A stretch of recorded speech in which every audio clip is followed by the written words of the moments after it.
It's a good day because I get to talk about Dusty Rhodes.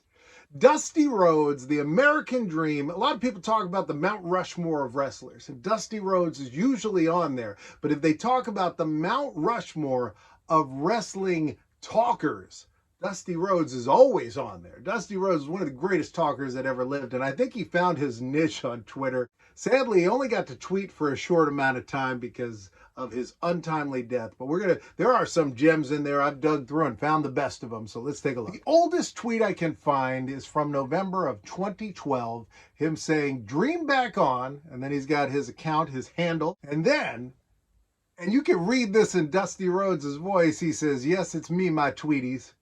Dusty also tweeted, "Good." He capped off his day on Twitter in a big way saying, "Yes, no soup for me. I'm going to bed in the nude." Dusty's next major tweet was 2 days later where he said, "Good luck, we got frogged." I don't know what that means. On November 23rd, he tweeted out, "Capizo," to my south of the border team. I don't know what he's trying to say.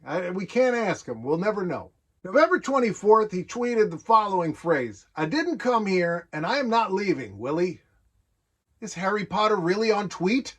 November 28th, he came with a demand. He said to us, "I want my Buick back." Here is a total missed opportunity for all mankind. Dusty wanted to be on Dancing with the Stars, apparently with AJ, who I'm guessing is a dancer there, unless he's talking about AJ Styles or maybe AJ Lee. I don't know who the AJ in this is, but he was going to have his polka dots and do some dancing on Dancing with the Stars. December 11th, Dusty announced, "I'm letting my hair grow. No cut for year." Everyone talking. Why, Boogeyman? December 22nd, he reported that Santa was going out on his ride. That's exciting. He said, "Feliz Navidad" in the most unusual way possible. Then he made sure we knew he wasn't lying, which brings to mind that he may have been lying about everything up until this point. So perhaps he has cut his hair and maybe no one's talking about it. December 22nd, he also mentioned that he never got to do a big produced retirement match and said that would have been fun. This is true. Dusty's final matches, his last match in the WWE was actually a pretty good one. I think he wrestled Randy Orton at a pay-per-view, which was a lot of fun. And then he did one more match that was either for an independent show or maybe Florida Championship Wrestling or Ohio Valley, but it was a tag team with his two sons, Dustin Rhodes and Cody Rhodes, which is pretty awesome. But he never got to do one of those big ones. It is interesting to me that sometimes you get like this big final match. Kurt Angle's final match. Ric Flair's final match, final match, final match, final match. A lot of people get those big retirement send-offs, and then other people, their last match, you look it up and you say, oh, you know, the last match of Bob Backlund, one of the greatest wrestlers that ever lived, was at a Juggalo Championship Wrestling show where he fought Ken Patera. It was also Ken Patera's last match. However, Ken hadn't wrestled in like a decade and a half. 2012, on Christmas Day, Dusty Rhodes greeted us all with the traditional Christmas greeting, Bob Dylan. A couple days later, he said, "Publix, if you will." So he was going to Publix, I guess. If you will, he was. Maybe he was asking us to go to Publix. He was like, "Hey, could you go to Publix, if you will?" But that was his catch. He always said, "If you will." First off, who is Spike Lee? I like this. Dusty was ready to brawl. February 25th, to all of his fans in France, Polyview, Francine. Then he said, "To all my fans in Mexico," and there must have been some autocorrect or fumbling with the keyboard. I don't know what he was trying to say, but he says C-E and then a lowercase p, so if you will. Having trouble with his Mexican greeting, he just jumped to Egypt and just said, "What's up?" It was on February 25th, 2012, that Dusty Rhodes declared himself the Great Gagsby.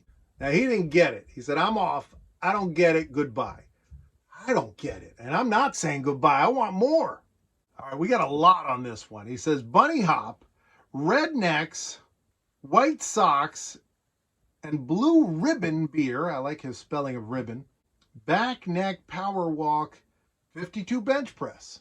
I mean, he's just giving us a lot of information. This is a man that was comfortable tweeting in the allotted amount of characters. On March 30th, he asks us the very deep question, what do you really want? By the way, if you enjoy this video, make sure to be a Fonzie, give it a thumbs up, and while you do, go, hey, just like the Fonz would. It helps the algorithm, gets more people to see these videos, and I would appreciate it. Yes! Walk 3 miles. In February 2014, he thought his hair was going gray. Then he declared himself like butter on a roll. Here he declared that he was entering a spelling bee and he just needed a teacher. I love this. With him and Vince McMahon starring in a Western, Vince would be his Gabby Hayes Jr. Now, I stayed tuned for the update to know if the Yellow Cow Women is a witch, but I don't think I ever found an answer. His final tweet was to some guy, and he was telling him that that guy had never been to the Texas Hill Cafe for chicken fried steak. And I looked this place up and it has gone out of business. Sadly, without Dusty there to buy the chicken fried steak, it no longer needed to be on this earth. And that's sad. I wish we still had the Texas Hill Cafe. I wish we still had chicken fried steak. I wish we still had Dusty Rhodes on Twitter. I hope you enjoyed listening to this because Dusty just had a way with words. He was a lot of fun. He was a guy who definitely didn't take himself too seriously. I miss that dude. I really do. I looked around for some Dusty Rhodes merch to show you. I don't have any Dusty Rhodes merch. I need some Dusty Rhodes merch. I do have 2 games I wanted to show you. This is a stay tuned. This game I've played a bunch. There are multiple versions of this, but there's not a Dusty Rhodes version that I can find, but this thing's great. It's just a simple card game. You could be Ted DiBiase or Jake the Snake Roberts. The first wrestling game I ever owned, Bop and Wrestle. This is it, man. This was a Christmas present from Santa Claus when I was a kid. 3.5-inch DOS software, Bop and Wrestle. It shows the card here. You can see the different cast of characters there.